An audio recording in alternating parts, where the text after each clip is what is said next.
lihat. Kata Nabi kalau salatnya ingin sempurna dimulai dari wudu. Ya ayyuhalladzina amanu, kalimat wudu dibuka dengan kalimat iman. Idza qumtum ila shalah, kalau kamu ingin sempurna dalam menunaikan salat, faghsilu wujuhakum, maka mulai dengan menyempurnakan wudu. Lihat baik-baik, saya tidak bermaksud mengajarkan, hanya mengulang kembali apa yang kita pelajari. Yang pokok dalam wudu itu ada 4. Sisanya sunnah. Awas, kalau yang 4 ini tidak sempurna maka batal wudunya. 1, faghsilu wujuhakum, basuh wajahnya.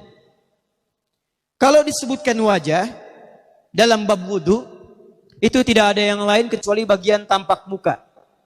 Gitu ya. Kalau yang punya jenggot, itu termasuk janggutnya di selai-selai. Kalau bapak kalau tidak punya jenggot atau belum punya jenggot, tidak usah maksa. Karena sunnah dalam hadis jenggot itu sunnah merawat, bukan menumbuhkan. Silakan buka tentang babul liha, bab jenggot. Itu hadis-hadis tentang sunnah jenggot, sunnah merawat. Merawat bagi yang punya jenggot. Tapi yang tidak punya jenggot jangan dipaksakan. Beli arang, sok. Beli timun, tidak usah. Ya, tapi kalau ada jenggotnya silakan rawat dengan baik supaya menampakkan nilai-nilai kemuliaan. Tahan. Sekarang kita mulai. Bagaimana cara berwudu yang baik? Perhatikan baik-baik. Kata Quran faghsilu, membasuh wajah. Kalimat Qurannya menggunakan kata ghasala. Ghasala itu ambil airnya, tumpahkan di tempat yang dibasuh. Ambil airnya, tumpahkan di tempat yang dibasuh. Mohon izin, tahan sebentar. Mas, sini mas. Cik, punten ya, nyankeun bantosan ka dieu sakedap. Sifat wudu cuma ada 3. 1, pakai keran. 2, pakai gayung. 3, air yang mengalir. Ya, seperti di sungai ada air mengalir itu nggak ada masalah. Tapi kalau menggunakan gayung atau semisalnya, Nabi itu diriwayatkan dalam hadis itu sangat menghemat air.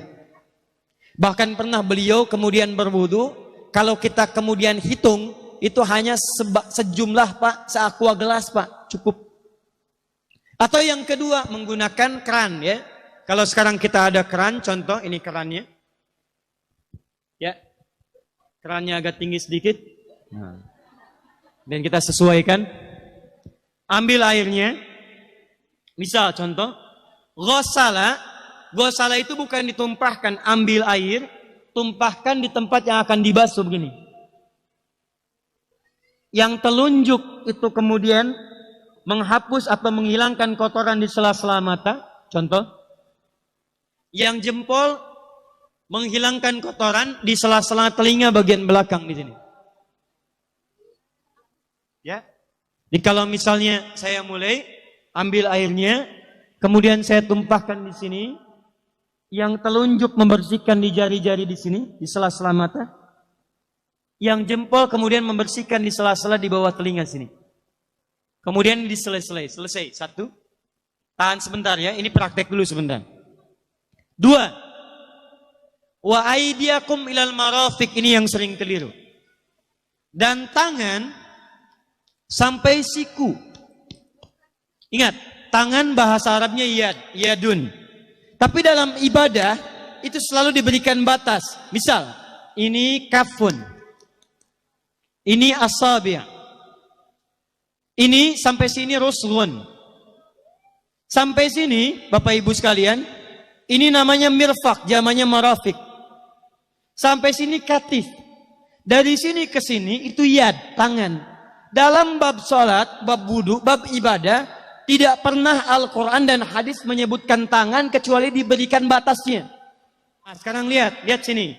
Dalam bab wudu, bahasa Qurannya mengatakan, wa aidiakum ilal marafiq, dari tangan sampai siku. Ila dalam ilmu nahu harful ghayah, huruf yang menunjuk pada tujuan, batas dari ke. Ana minal an sa'adhab min Menes ila Bekasi. Saya setelah ini akan pergi dari Menes ke Bekasi. Jadi saya berangkat dari mana? Menes. Tujuannya kemana? Bekasi. Tujuan dalam bahasa Arab menggunakan ila, harfu ghoyah. Dari Menes ke Bekasi. Menes ila Bekasi. Dalam wudu, lihat. Aidiakum ilal marafik. Ila sampai siku. Bukan dari siku ke tangan. Jadi saat kita mengambil air wudu, ambil airnya, tumpahkan dari sini, ilal marafik sampai ke siku ke sini. Balikan lagi ke depan. Jadi bukan kerannya dibeginikan, sikunya dibeginikan, takut, bukan. Jadi bukan siku diteruskan ke bawah. Yang tepat itu ambil airnya, kemudian basuh dari sini sampai dengan ke sikunya. Hati-hati, ini ada maknanya. Dan jika benar di hadis Muslim, jika orang wudunya benar seperti ini, maka bersamaan dengan jatuhnya air wudu itu, jatuh pula dosa-dosa dan kotoran yang melekat pada anggota tubuhnya. Tidak cukup dengan amin, nanti kita lihat dulu. Teruskan, saya baru caranya dulu nih. Awas. 3. Wamsahu biru'usikum. Wamsahu, lihat. Untuk wajah pakai gosala, basuh. Tangan gosala, basuh. Tapi ketika berpindah pada yang ketiga, wamsahu, berubah jadi masaha. Masaha artinya mengusap. Kalau yang tadi membasuh, kalau masaha mengusap. Jadi yang ketiga ini tidak usah dibasuh.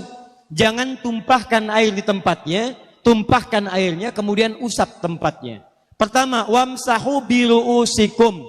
Masya Allah, kata Allah, bagian ketiga usap kepalanya. Awas, hati-hati. Tangan selesai pindah kemana? Bukan ke rambut, tapi kepala. Jadi dalam bab wudu yang diusap bukan rambutnya, kepalanya. Itulah keadilan Allah.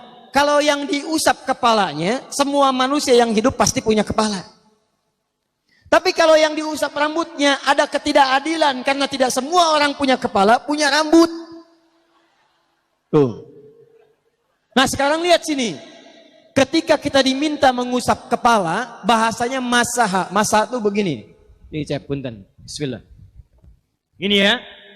Ambil airnya, tumpahkan, baru kemudian diusapkan ke kepalanya. Paham ya? Kalau yang gosala, ambil, tumpahkan di tempat yang akan dibasuh. Tapi kalau masaha, hati-hati. Ambil airnya, tumpahkan, baru diusap. Jadi bukan diambil air, tumpahkan di kepala begini. Paham? Nah, tahan sebentar. Dan ini menggunakan huruf ba, Masya Allah. Ba, lihat, wajah tidak pakai ba, tangan tidak pakai ba, tapi khusus untuk kepala pakai ba. Wamsahu bi, huruf ba dalam ilmu nahu. Coba dibuka yang suka ngaji, buka kitab Bughnil Labib an Kutubil A'arib, halaman 29 sampai dengan 59. Di situ ada penjelasan karya Ibnu Hisham Al-Ansari. Ibnu Hisham Al-Ansari. Itu ada penjelasan tentang makna huruf ba. Huruf ba itu punya 14 arti dalam bahasa Arab. Ada ilsaq, ada istighraq, ada muhabah, ada ba li tab'id. Ba li tab'id dibagi dua. Tab'id ma'al hudud wa tab'id bila hudud.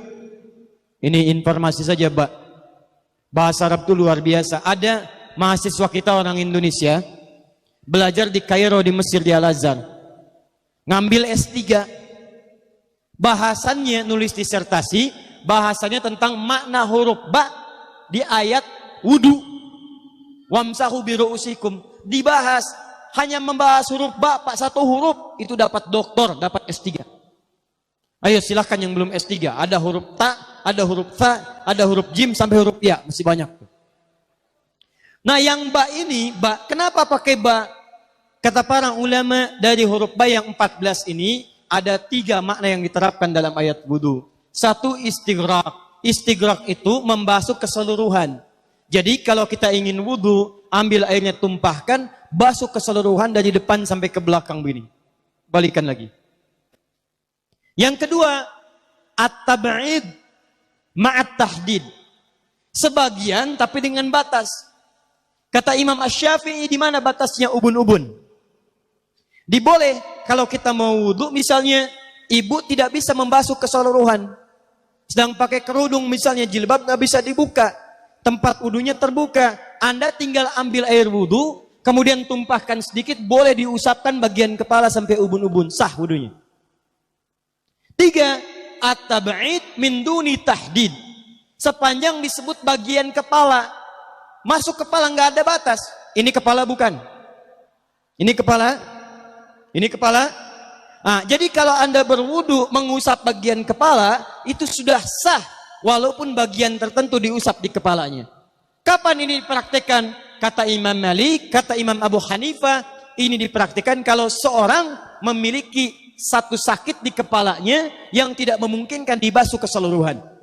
Misal, mohon maaf, ya ada orang misalnya, mohon maaf ya, tiba-tiba sedang jalan di kebun, tuh jatuh duren. Anak duren ya, jangan durennya yang besar. Tiba-tiba nimpa misalnya. Duren teh bahasa rangatnya kadu, Bu, ya. Kadupak, kaduhung, ya, dan seterusnya. Kadu. Nah, nimpa kepalanya, bocor misalnya. Kemudian dalam bocor itu diperban. Kata dokter tidak boleh kena air. Saat bagian kepala yang tidak boleh kena air itu bukan berarti wudunya kemudian bisa batal atau boleh tayamum karena tidak bisa mengusap kepala. Kata para ulama, boleh dia mengusap bagian kepala yang lain yang tidak terluka. Itulah kenapa Allah memberikan huruf ba di sini untuk kemudahan bagi kita dalam menunaikan wudu. Tapi pastinya yang dibasuh kepalanya bukan rambutnya. Jadi kalau ada laki-laki sudah dandan, sisiran, rapi, tiba-tiba keran dibuka, yang diusap cuma rambutnya, ulak. Itu batal wudunya. Tidak sah. Harus diulang. Terakhir kaki. Kaki dibasuh sampai dengan bagian mata kakinya, dan ini tidak perlu saya terangkan karena mudah bagi kita untuk mempraktekannya. Tapi yang ingin saya jelaskan satu ini saja. Perhatikan baik-baik. Yang 4 ini wajib wudu. Tambahannya sunnah. Niat dimasukkan dalam wajibnya. Lihat sini. Kumur-kumur sunnah. Telinga sunnah. Istinsyak sunnah. Yang 4 ini wajib. Tapi terlepas dari wajib dan sunnahnya, perhatikan baik-baik. Kenapa ini disebut dengan wudu? Dan hebatnya Al-Quran mengistilahkannya dengan tohara. Tohara. Apa itu tohara? Apa itu suci? Tohara. Apa itu tohara? Suci. Apa itu suci? Tohara. Ada tohara, ada nadhafah, itu beda. Kalau nadhafah, bersih luarnya, tapi belum tentu bersih dalamnya. Bisa jadi luarnya bersih, tapi dalamnya najis. Misal, hewan yang paling najis apa? Yang haram. Misal, hewan tadi itu, hewan babi misalnya, misal, dibersihkan, dimandikan, disisir, sampai bersih. Bersih tidak? Bersih. Tapi halal tidak? Suci tidak? Tidak. Al-khinziru nadhifun walakinnahu ghairu tahir. Babinya bisa bersih tapi tetap tidak halal, tidak suci dia. Tetap haram, tetap najis. Paham? Tapi kalau bersih luarnya dan suci dalamnya, maka kalimatnya berubah dari nadhafah jadi toharah. Toharah. Orangnya disebut dengan tahir. Kalau rajin dikerjakan disebut dengan mutatahhir.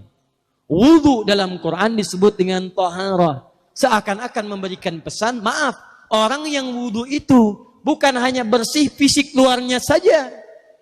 Jadi kalau orang wudunya bersih, bukan cuma wajahnya yang bersih.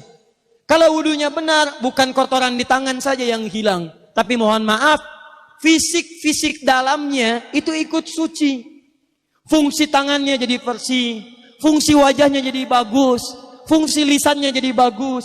Makanya kata Nabi, kalau orang benar wudunya bersamaan dengan air wudu yang menetes, maka tumpahlah kotoran-kotoran di bagian fisik-fisik tubuhnya. Jadi kalau kita benar wudunya kumur-kumur, kukumur, masukkan, keluarkan, bersamaan dengan keluarnya air itu, maka kotoran-kotoran di lisan pun ikut keluar.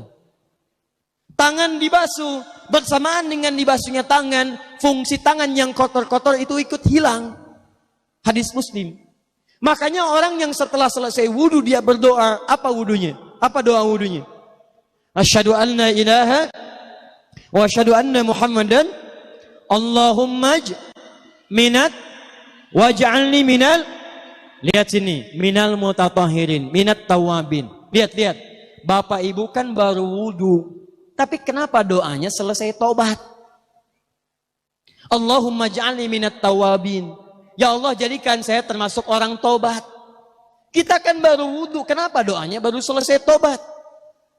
Sedangkan tobat itu mengakui kesalahan, menyesali kesalahan, dan berjanji meninggalkan yang salah, mengganti dengan yang baik-baik. Makanya kalau orang wudunya benar itu, begitu dia kumur-kumur, dia ingat kesalahan apa yang. Jadi begitu kemudian ditumpahkan airnya, hilang kotorannya. Maaf, yang suka mencela wudu, selesai wudu tidak akan mencela lagi karena tobat dari celaan. Makanya kalau wudu Anda benar, coba ingat-ingat, siapa korban dari lisan Anda yang tajam itu? Apakah ibu Anda yang pernah menangis karena lisan Anda? Apakah ayah Anda yang kecewa karena kalimat-kalimat Anda? Apakah tetangga Anda yang menjauhi Anda karena kata-kata kotor Anda? Kalau tiap hari Anda wudu, tapi kemudian lisan Anda masih kotor juga, ada yang salah, Anda cuma menghabiskan air untuk menghilangkan kotoran di lisan. Itu tanda pertama. Tangan basuh. Makanya orang yang wudunya benar, tangannya tidak akan berbuat yang kotor lagi sampai ke ujung kakinya.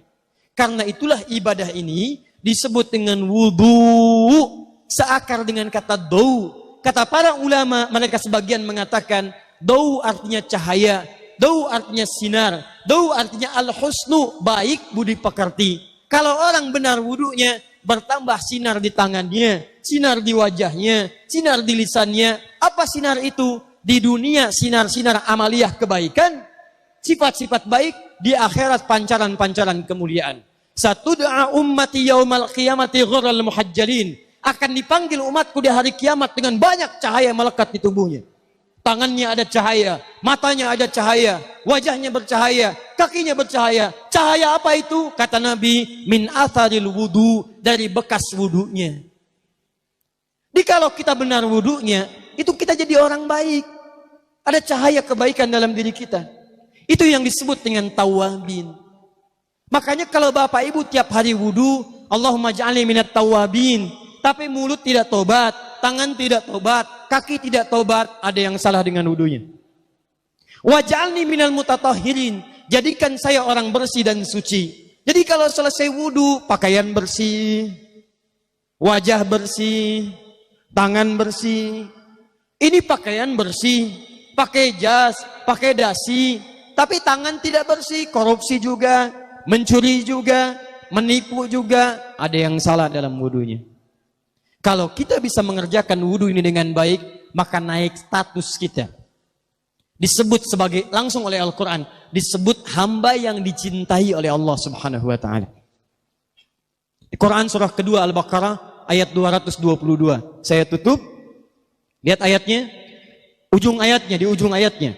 Innallaha yuhibbut tawwabina wa yuhibbul mutatahhirin. Sungguh Allah akan sangat mencintai orang-orang yang tobat dan orang-orang yang terbiasa untuk bersuci. Kita selesai wudu mengatakan Allahumma ja'alni minat tawabin waj'alni minal mutatahhirin. Dijawab oleh Allah, innallaha yuhibbut tawabin wa yuhibbul mutatahhirin. Karena itulah orang yang rajin wudu adalah orang-orang yang dicintai oleh Allah Subhanahu wa Ta'ala. Jadi kalau Bapak Ibu, maaf ya, sekarang cek, kalau batal wudu pengen wudu lagi. Tidak hanya saat sholat. Sekarang batal wudu, ingin wudu. Batal wudu, ingin wudu. Itu tandanya Bapak Ibu sedang mendapatkan cinta dari Allah Subhanahu wa Ta'ala. Tapi hakikat cintanya bukan pada wudunya, tapi berubahlah orang itu menjadi baik dan dekat dengan Allah Subhanahu wa Ta'ala. Subhanallah.